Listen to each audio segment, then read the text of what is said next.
Hi guys, welcome to my channel. நான் SJ. நம்ம இன்னைக்கு சூர்யா சாட்டர்டே மூவி ரிவ்யூ தான் பார்க்க போறோம். படத்தோட டைரக்டர் விவேக் ஆத்ரியா, படத்தோடைய ஹீரோ நானி, எஸ்ஜே சூர்யா சாரு. அப்புறம் ஹீரோயின் பார்க்க போனா நம்ம பிரியங்கா அருள் மோகன் தான். படத்தோடைய கதை அப்படின்னு பார்க்க போனா நம்ம ஹீரோ சின்ன வயசா இருக்கும்போது அது ரொம்ப கோவம் வரும். அந்த கோவத்தினால ஏகப்பட்ட பிரச்சனை வருது. ஹீரோடைய அம்மாவுக்கு ரெண்டு மாசத்துலயே சாகக்கூடிய ஒரு பிரச்சனை இருக்கிறதுனால அவங்க என்ன பண்றாங்க, அவங்க ஹஸ்பண்ட சொல்றாங்க, நான் சாவத்துக்கு முன்னாடியே என் பசங்களுக்கு எப்படி வாழணும்னு சொல்லி கொடுத்துருவேன் அப்படின்னு சொல்லும்போது உடனே அவங்க ஹஸ்பண்ட் சொல்றாரு, முதல்ல உன் பையனுக்கு சொல்லி கூட, அவன் தான் ரொம்ப அட்டகாசம் பண்ணுகிறான்னு சொல்லிட்டு அவங்க பையனை கூப்பிட்டு பேசுறாங்க. இந்த மாதிரி நீ எல்லாத்துக்கும் கோவப்பட்டாலும் எல்லா நேரத்துலயும் கோவப்பட்டாலும் அதுக்கு மதிப்பு எல்லாம் போயிடும். அதனால என்ன பண்ற, வாரத்துல ஒரு நாள் மட்டும் கோவப்படு அப்படின்றாங்க. எல்லா நாளையும் நடக்கக்கூடிய விஷயத்த வச்சுட்டு அந்த வாரத்துல ஒரு நாள் மட்டும் கோவப்படு, அது கரெக்டா இல்லைன்னு பார்த்து அப்படின்னு சொல்லுவாங்க.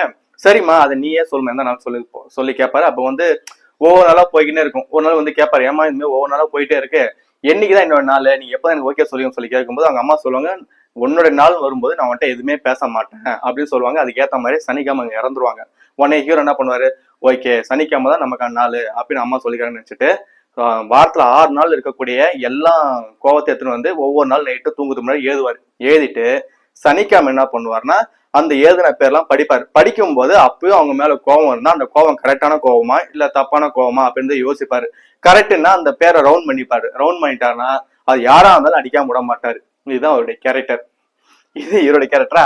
அப்படியே கொஞ்சம் அதே நேரத்துல என்ன இருக்குன்னா, அவங்க அம்மாவுக்கு ஒரு அண்ணன் இருக்காரு, அவருக்கு ஒரு ஃபேமிலி இருக்கு. அவர் என்ன பண்றா, எப்ப பார்த்தாலும் குஷ்டு அந்த ஃபேமிலியை போட்டு அடிக்கிறதுனால அவருக்கு ஒரு பொண்ணு இருக்கு. அந்த பொண்ணுக்கு வயலன்ஸ் பண்றத பார்த்தாலே பிடிக்காம போயிடுது.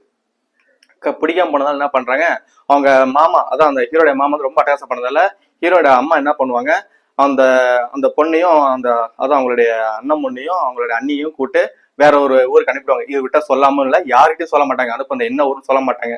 ஸோ அதனால ஹீரோ வளர்ந்ததுக்கு அப்புறம் அந்த பொண்ணை கண்டுபிடிச்சாரா, அந்த பொண்ணை தான் லவ் பண்ணாரா, அந்த பொண்ணை தான் கல்யாணம் பண்ணாரான்றது கதை. அதே நேரத்துல ஹீரோடைய பிரச்சனை என்ன ஆச்சு அப்படின்றதான் கதை. இவர் எப்படி வாரத்துல 6 நாளும் கோவப்பட மாட்டாரு. அப்படியே கோவம் வந்தாலும் எழுதி வச்சுட்டு சனிக்கிழமை மட்டும்தான் போயிட்டு அந்த கோவத்தை காட்டுவாரு. ஆனா இது அப்படியே ஆப்போசிட் நம்ம எஸ்ஜே சூர்யா சார்.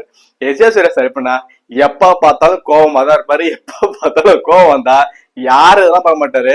சோகுல பாலம் அப்படின்னு ஒரு ஏரியா ஆகுது. அந்த ஏரியால 2 தலைமுறைக்கு முன்னாடி வரைக்கும் எல்லாருமே திட்டு பசங்களா இருந்தவங்க.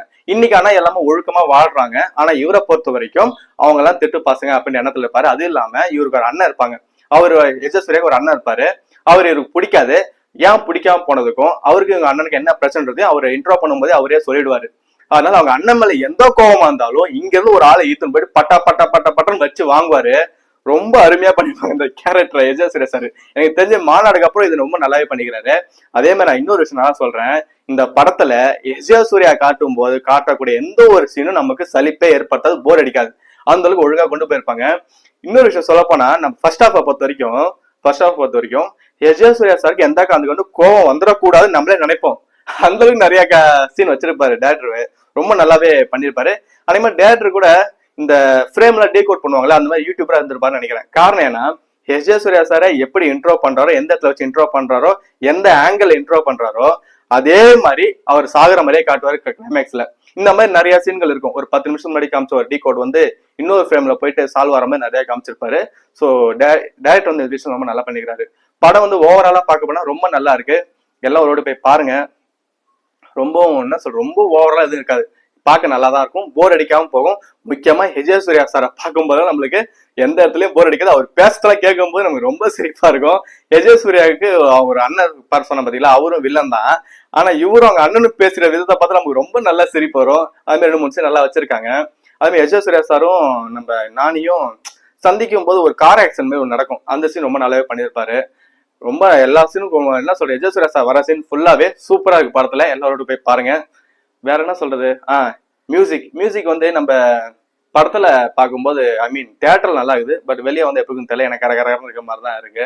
மற்றபடி போர் அடிக்கிற மாதிரி எதுவுமே இல்லை. போய் பாருங்க. பாய்.